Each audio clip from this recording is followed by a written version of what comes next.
Okay, here we go.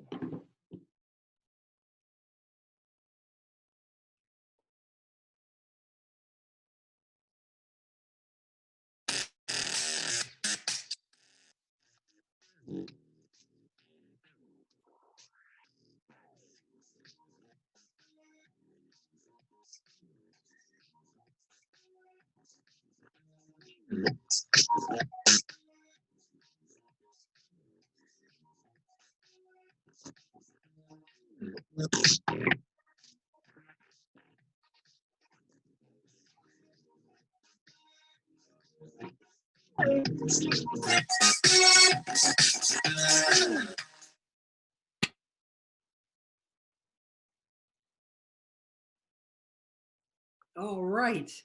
Welcome everyone to InHouse Con. I am Derek Mackey, owner of Cool Waters Productions, and I thank you all for tuning in today for Star Trek Discovery Saru and his crew. Hopefully you guys can all hear me and see me, and in a few moments we'll bring in our guests and hopefully you can hear and see them as well. If you happen to be having a problem, you can go to your chat bar at the bottom and send my tech guy Taylor a note, and hopefully he can help you sort out any technical problems that you're having. So what is Cool Waters? We're a appearance management company that represents celebrities for conventions all around the world. And we've been in business for 25 years. And this coronavirus COVID-19 thing sent us all for a loop, and we lost 4 months of conventions. So in the interim of that, I had been approached by other companies to do online events, and I thought to myself, wait a minute, I think we could probably do that on our own. So here we are. InHouse Con is Cool Waters' exclusive online event featuring our clients from across all TV and film franchises that we represent. And again, this week is Star Trek Discovery.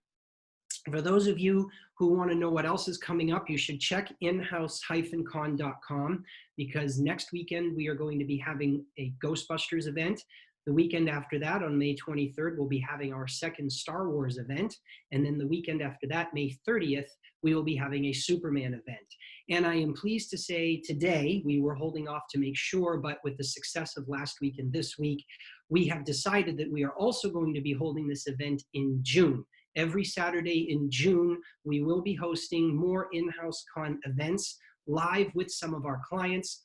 And the two events that I can tell you that are confirmed so far are Teenage Mutant Ninja Turtles and Aliens. So make sure that you check out our store, get your virtual door charges. It's only $4.99 for one weekend, or you can do the entire month of June for $20 and it gets you in. And remember, you can buy solo video chats, group video chats, as well as autographs from all of our guests, which is fantastic. And I have to make sure for this week that we please do a special shout out for some people who did some amazing interviews and reporting on our little event. That would be the people at Trek Report, Trek Movie, Trek Today, Trek BBS, a gentleman by the name of Marshall Julius, and the dozens of Facebook Trek groups that were out there retweeting and reposting and liking our event. And a lot of you are watching today. So thank you very much to all of those people. And we're glad that you're all here. So I think that's, oh, I have to explain, guys, so when you're watching, at the bottom of your screen, you will see a chat button and a Q&A button. Let me explain the difference between those for our purposes. The chat button is only for viewers, the fans who are watching, to chat amongst each other.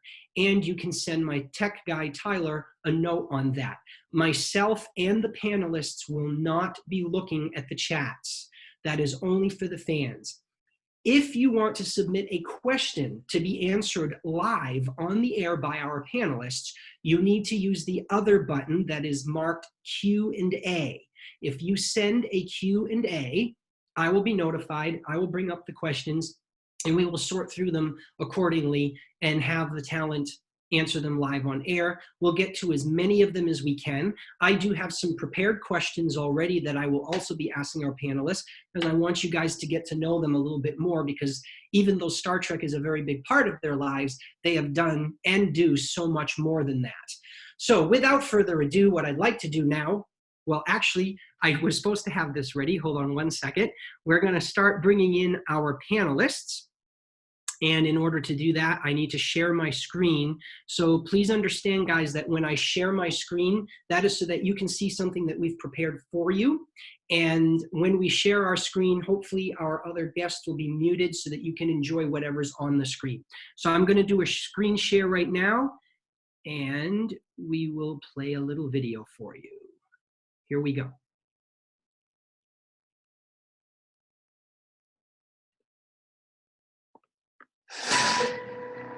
Welcome to Section 31 headquarters. Are those mines? Blade mines. They'll slice the hull like chili. This is your captain. Brace for a bumpy ride.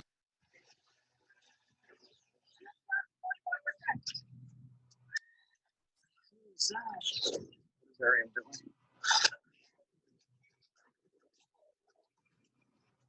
Michael.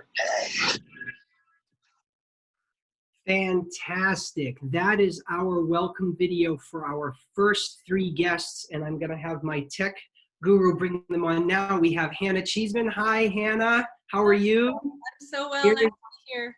Good, good, good. Where are you calling in from, Hannah? Toronto, Canada. Toronto, Canada. Okay, also welcome Patrick Kwok-Choon. Hi, Patrick. Hey, guys.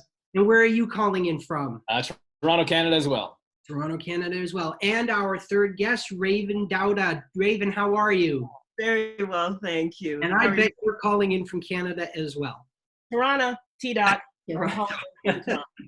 Excellent. So where are we calling in from? Our homes, our living rooms, a friend's house? Are you on the, well, none of you are on the street, obviously, but where are you calling in from, Hannah? This is my dining room, actually. So right here is my dining room table, and there's my laundry back there.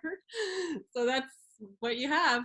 I'm glad you don't have any of your dirty laundry showing. That's fantastic. That's for special viewing. Patrick, how about you? Right now we're in my living room. Well, this is dining room. So my fiance and my dog are upstairs, giving me the entire space to myself. So I can talk to you guys in peace and quiet. Awesome. And Raven, how about you?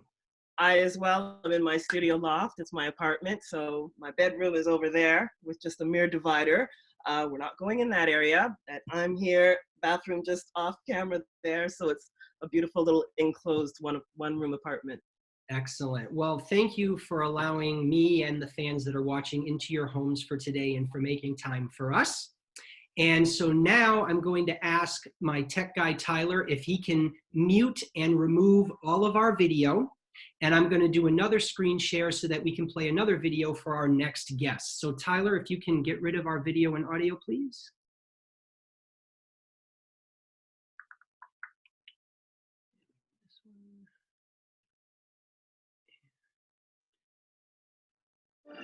I am Commander Saru.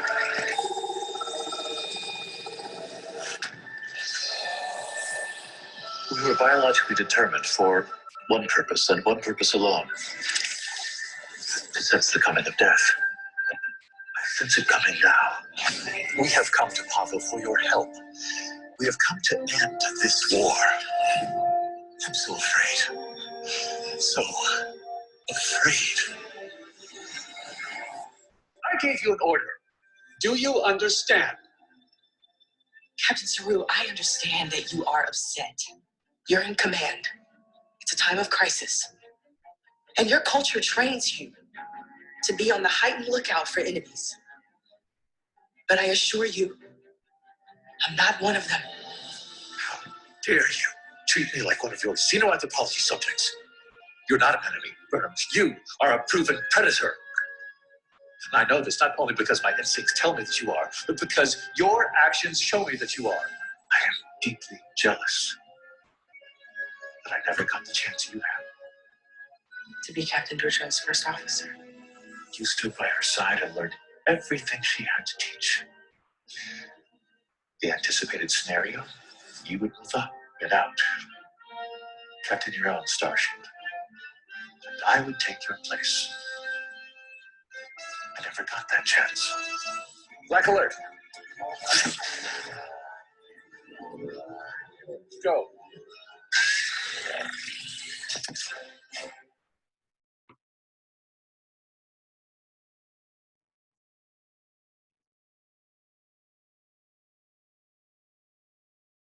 All right, so we are coming back live now with our guest, Doug Jones. Hi, Doug. Hi. Welcome, welcome. Tyler's going to bring back all the other guests. Hi, I'm watching the chat box down here with all the highs. So hi to everybody that's going, hey, there's love. Oh, and look at my, and by the way, I heard, I know the drill. I'm coming to you. I wish I was with my friends in Toronto, Canada today, but I'm actually at home in Los Angeles.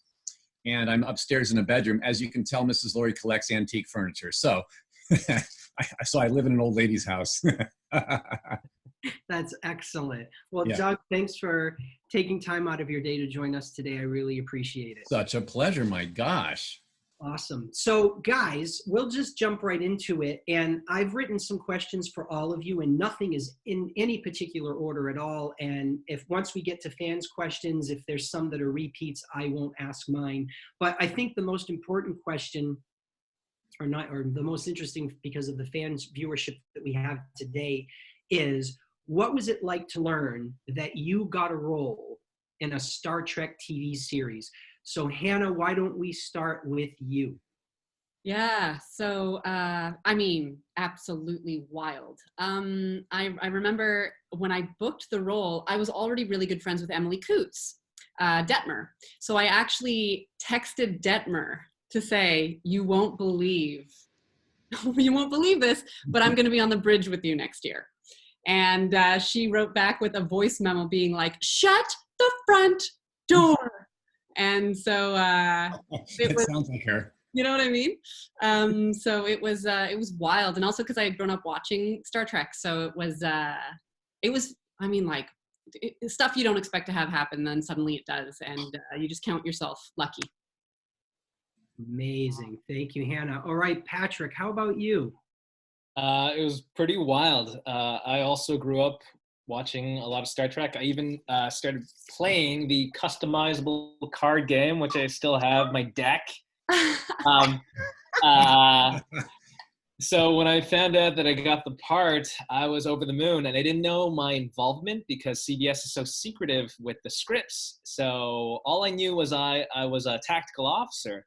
So when on my first day, I got to set, Sonequa gave me this huge hug, said, welcome to the family. I felt so loved. I didn't know if I was on for an episode or for the entire season. And I got to the bridge, and I asked the assistant director, I'm like, so where do you want me to be? And he's like, well, this is your station. And I was like, shut up. Yeah. The tactical station. I started playing with all the buttons. So I was really over the moon. Fantastic. Thank you. Raven, what about you? A moment that I'll remember literally for the rest of my life. It was so surreal. Like the others, I mean, a big fan, grew up with it, grew up watching Star Trek, like with my mom, like we'd be cuddled up under the blankets. So it was just, she was the first one that popped into my mind. When I got the call from my agent, but I was in such shock. Like, I think I just walked around my house. It was early morning, so I walked around in my PJs with like a blank look on my face. But what was also kind of crazy and surreal about it was there was a little baby bird, a little baby robin that had actually fallen. Its nest was just outside our door, and it had fallen. So I was still in my PJs, but when I was going outside to get the mail, I saw it. And it became like this whole thing to like get the baby bird, and we created a little box for it, and picked it up with gloves and put it in and was trying to like bring it back to life type of thing. And so here I was like obsessed with this bird, and then my agent called and was like, you're the doctor. And it was like, oh my God, can I be a vet as well in space? I don't know. But it was such a crazy, wonderful day in my life where I just felt so thankful for the job that I have and been given this incredible opportunity. So I still get misty thinking about it. It's just kind of crazy. Fantastic. Thank you, Raven. And Doug, how about you? Well, my first thought when being cast in a Star Trek series, I said, it's about time. Because I was 34 years into my career at that, or 33 years into my career at that point. And, when you have a career that's I've played lots of aliens in other shows, other movies. I've played lots of, zombies and otherworldly creatures, animal man, mutants. and I was getting asked for decades, like, have you ever done anything Star Trek-ish? And I'd be like, yeah, no. And oddly enough, no. So finally, it's 2016. I'm in the middle of filming The Shape of Water. That's when I get a call that, and I was thinking, while filming The Shape of Water, I was 56 years old at the time, feeling like, I think the rubber bits, I might just hang them up after. I don't know how much more I want to do. The call comes. They want you to, and it was just a straight up offer. I didn't have to audition. I'm like, excuse me. And there's a Star Trek series waiting for you if you want it. I'm like, well, game back on. Okay. So here we are in 2020, and I am about to turn 60 now, and I couldn't be happier to be a part of this wonderful, amazing family. Fantastic. Thanks, Doug. That's awesome. Now, continuing with the Star Trek questions, my next one is, and this is kind of a personal one for me because I get a kick out of it. What is, and this is again for all of you, is what is the one Trek gadget that you use on set that you wish actually worked and that you wish actually didn't work? So it's 2 gadgets if you can think. So think about that for a second. Think about it. 2 gadgets, one you actually wish worked and one that you're glad doesn't work. So who should I pick on first? I think I'm going to pick on Patrick. Since you talked about pushing buttons when you got Yeah, well, I was thinking about my console, but I'm actually going to say my phaser that I use, that I have. Because, every now and then I really would love to shoot something or maybe somebody. But I think I'm glad that it doesn't work because, I'm a bit of a klutz. So I'd probably shoot something. And possibly kill something. All right, awesome. Okay, Raven, how about you? Well, we have, this is so embarrassing, I can't remember its name, but we have this little scanner, and it basically, like, when you scan over the person, you can seal up any wound like instantly, and it's amazing. And I wish that I had one that could actually work, because I did just burn my hand cooking a few days ago, and it would be really handy to have something that worked. But knowing me, because I am a little bit of a klutz, if it really did work in real life, I don't know what I would do. I might become liable for something which would not be very helpful for my future career. Let's say that. That's great. Hannah, how about you? I would want okay, I'm losing my words. I can't remember the name of the thing that we get into and takes us elsewhere. Transporter. Yes, in the transporter room. I would like the transporter to be real. And then I think I'm going to say no to phasers. No phasers because I'll just say no to things that hurt people, or aliens or otherwise. Okay, cool. I could tell you, man, I wish that the transporters were real, because when we do as much traveling as we do to go around the world and meet the fans face to face, it'd be great to just transport there. Doug, how about you? I think the holograms, when I have either had a hologram speaking to me or have been a hologram somewhere else, that would be amazing if we could in a time like this, especially too, if you have loved ones you haven't seen in a while, to have a hologram of them this close wouldn't that be awesome?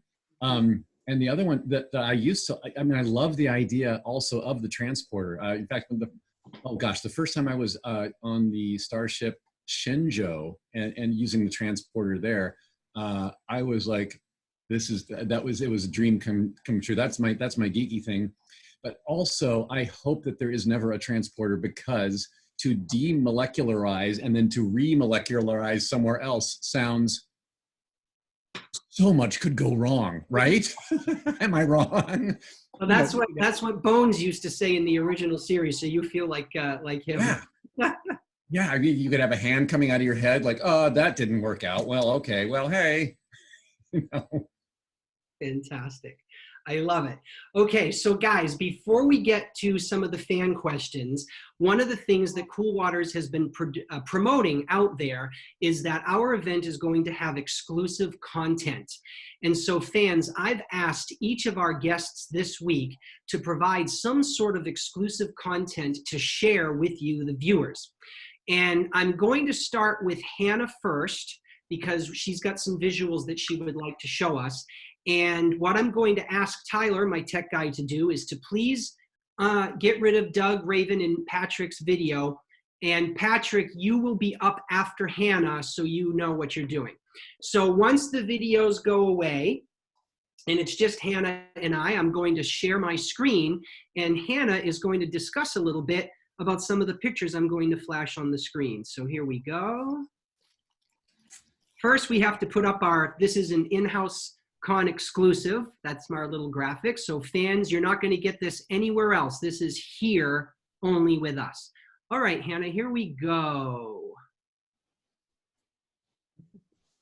Do I discuss as we go, or you show first? You can tell us what this is from and promote this project, and then I have about 4 or 5 from this show up for this is, I think you told me, was an actual scene, and then the other ones are behind the scenes, right? Yeah. This is this is a still from a short film that I just shot in February, and these 2 ladies, Dara Campbell and Michaela Karimsky, are 2 TIFF Rising Stars, so Toronto International Film Festival selected Rising Stars, and we made a short film together in February that I wrote and directed. All right, perfect. So let's go to the next one. So now I think from the same show, the next ones are going to be some behind the scenes stuff, correct? Yes, totally. So there's me looking very serious as I direct with my very Ingmar Bergman looking DP, John Kerr. Excellent. So that's what's on set. How many days shooting were you doing? Well, this was just a short film, so it was only 2 days on set. I have a really interesting story about how we got funding for this, because it actually, I'll talk about that. But here we are on the cold, mean streets of Toronto, doing an outdoor scene in February, which you can imagine is very cold. Very cold. And there we are, actually in my apartment here in Toronto. We're all looking at the monitor as we would back, behind the scenes, as there's a scene going on being done in my living room. What's that little shoulder bag you're wearing? I love me a little fanny pack. And so this is just a regular old fanny pack, and it helped me keep everything like my sides and notes and pens and stuff like that, and a charger for my phone. Okay. Important stuff. And there's just like a nice photo of me and my DP with his rig, his gimbal there, as we're doing another outdoor scene. And that's a rig that helps you with the camera so that it stops shake, basically. Okay. And there I am having a very serious conversation in what I think is 3rd position in ballet with my feet there, about the scene that we're about to do on a corner in Toronto. Okay. And I think I believe that one is for that show, that's the last behind the scenes. So why don't you share that little info you wanted, and then we'll move on to the other 2 pictures. Sounds good. So it was so funny, because the reason this even happened was I was on set once upon a time. I won't say like for which episode of Star Trek, but I was on set and I had met this guy who was a background actor on Star Trek. And, you talk sometimes with these people because you're spending days for some scenes with them. And turns out he's somebody who just started doing background acting recently, but he's a very established businessman. So he was looking to try and put money into a short film or a show or a movie so that he could have a little role in it, so that he could get some speaking parts. So we actually connected outside of that, and he funded this little short film. So it was through Trek that I think it's my 6th short film, that I was able to make this at all. And it's all thanks to Trek. So maybe I'll point him out sometime if we do this again, when we see him in the background of some scene. I didn't get any content for that, but yeah. Fantastic. Excellent. When can we see these, or where can you see the shorts you've done? Are they online or? Yeah. You can see them. I would go to hannahcheeseman.com. Just there's an H after the A on my name, and people can forget that. So hannahcheeseman.com, and it's got a lot of my content on there for various things I've done. Perfect. All right, let's look at another project. What is this one here? Yeah, so this is a long-standing project of mine that I co-created and wrote and produced and am in. It's a web series that I made a few years ago called Whatever, Linda. And it was very successful, and it really helped me in my creation career, like in terms of what I write and direct. And so this is now in development at Bell Media, which is a network in Canada. And we have our US producers on board, and you can go to whateverlinda.com to watch the whole series. It's about 60 minutes of content, 10 episodes. And we are officially on board with the executive producer of Snowpiercer and Orphan Black, the creator of Orphan Black. He's our executive producer. So wish us luck that this time next year we'll be filming an hour-long version of that as a TV show. That's fantastic. Awesome. Congratulations, Hannah. And thank you for sharing that with us. That's fantastic. So now what I'm going to do is I'm going to ask my tech guy, Tyler, to switch from Hannah to Patrick. Patrick should be prepared now. And Patrick is going to do actually a little show and tell at his home. So again, this is another exclusive that you can only get here at InHouse Con online. So let me go back to Patrick. All right, Patrick, what have you got for us? Okay, well, as you know, I'm a bit of a Star Trek fanboy as well, so I know fans love merch. And when I first got the part on Star Trek, I was biking in the city, and I was at a market, and I came across this, which is what I keep my earphones in. It's like a little pouch. So that's number one. But the great thing about being on the show is you get at the end of the season some merch as well. And this is like a Delta hat right over here.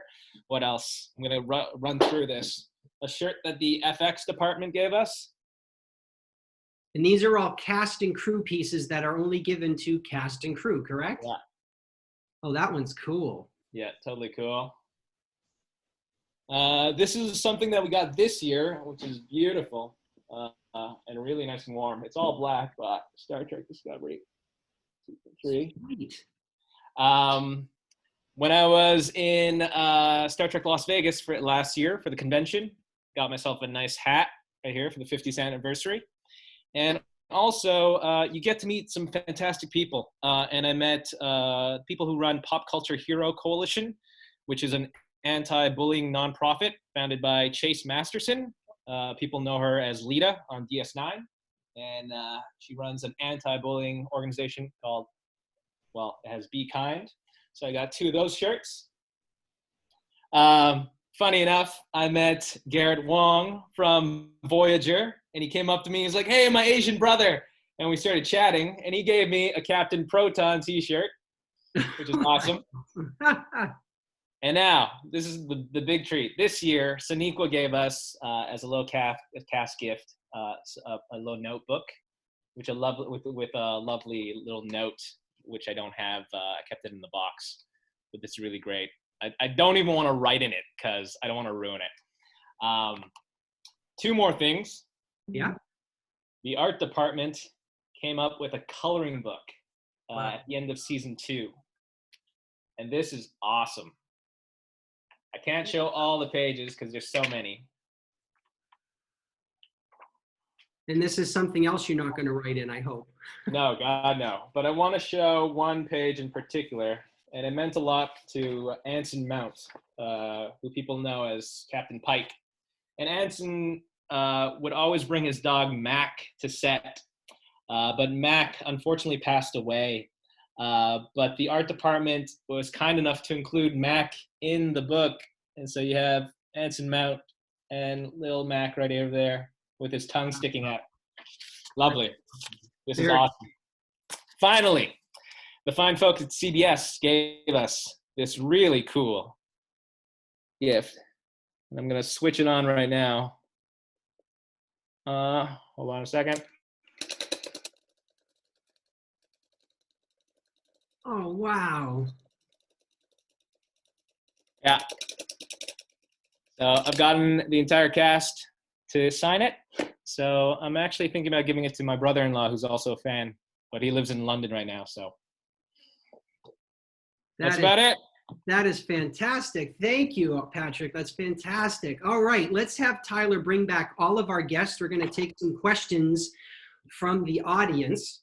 We've got a lot of questions here, and I'm not going to do them in any particular order. But there is, let's see. All right, so we're going to take one from Jan. Jan, Doug, this is for you from Jan. She wants to know when we expect you to star in, when can we expect you to star in The Shape of Water, the musical on Broadway? We love your singing videos. Well, you've seen my recent singing videos on my social media. I don't know if anybody wants to really see that on stage in Broadway, but boy, that means crawling back into the fish suit too. Yeah, don't hold your breath. Get that? It's an underwater joke. All right. So we have a question from Marina for Patrick, Hannah, and Raven. And she would like to know, where were you and how did you react when you, we've already covered that. Well, we covered the how did you react part, but we didn't cover the where were you part. So when you got the news that you were going to be on Star Trek Discovery, where were you, Patrick, Raven, and Hannah? I remember distinctly, I was at a bar. I was on a date and I got called to ask to measure the circumference of my head. And so I asked the bartender if he had a ruler, and we took a piece of string and measured it, and then, you know, sent them the sizing. And then my agent was like, "By the way, you booked this role." Patrick. I think I was at home and I got a call from my agent telling me that I was on Star Trek, and you know how excited I was. So it was like a great day. I think I went out to dinner and, you know, spent a lot of money. So it was great. Sweet. Raven, how about you? I was at home in my PJs and definitely in shock. Like, I just remember walking around my apartment going, I can't tell anybody, and this is amazing. So yeah. Awesome. Well, Doug, I know it was for just the three of them, but we have to ask you too, where were you when you got the news? Right. I was in my temporary apartment in Toronto while filming The Shape of Water on a day off. That I was, so I was sitting there at my laptop looking out the window going, huh, it's really going to happen. OMG, right? Yeah. Fantastic. All right, let's go to another question. This one is for Raven. This is from Gregory. What is Dr. Pollard's rank? I love your character. Oh my goodness. Thank you for loving my character. She means a lot to me. It's amazing to play her. And I'm embarrassed to say that is a really good question. I do not know her rank. Yeah. Do I still get to keep my badge though, or is it now revoked? Raven, don't feel bad. I don't think any of us know your rank, honestly. Yeah, like it's never really been classified as. Yeah. Does your badge have pips on it? Maybe it was 2. It has 2 pips and no space for another one. No, there's space. There's space. Okay. Well, then that, if I'm not mistaken, is Lieutenant Commander. Am I right about that? Anybody? I think so. I'm Lieutenant Commander, and I think that sounds familiar. 2 pips in a space, right? Because as we left off, I had 3 pips, and that's Commander. Okay. And when I was a science officer, Saru, I had 2 pips in a space, and I was Lieutenant Commander's rank. So that might be where you're at. Let's say. Okay. When you get back to set for season 3, Yeah. you're gonna have to ask them. Yeah. We need to let the fans know. All right, we have a question for Hannah from Chris. Chris would like to know, and you might not be able to say this, are you by any chance going to be on season 3 in some way? I can't say one way or another. I worry that the CBS eyes are on us. So I can't say one way or another, whether it's a positive or negative, because it's not really allowed. I apologize. No problem. Secrets. All right, this question is for all of you. This is from Roy. Roy would like to know, when was your first break when you thought to yourself, wow, I'm actually an actor or an actress? Tough one. Dougie, let's start with you. Okay. Well, I started doing TV commercials back in the 80s. So I did, and I've done like over 100 in my career. So commercials was kind of like my thing for a while. But I think, and you are acting indeed when you do a commercial, but I think it was my first like studio movie. I'd done a couple of horror films that I'm not that proud of, maybe, but then I was cast as one of Danny DeVito's Goonie sidekicks in Batman Returns. So to be a part of a huge studio production like that was just like, oh, this could be, this is intoxicating, this is addictive. I see what the buzz is all about. And then shortly after that was Hocus Pocus for me, and that's when I had my name in the credits. I actually had a role that was of more substantial size, and that's the one that felt like, oh, okay, I think this could be a career. Let's hope. You never know. You never know, because every job you get, it comes to an end. So you never know when the next one's coming. So it's always a crapshoot. Patrick, how about you? Well, after theater school, I was doing a lot of theater and some commercials and some TV shows, bit parts here and there. But one of the biggest parts that I got was in a show called Warhorse. It was a national London theater production. And I was a head puppeteer for Baby Joey, which was a horse made out of wood. And also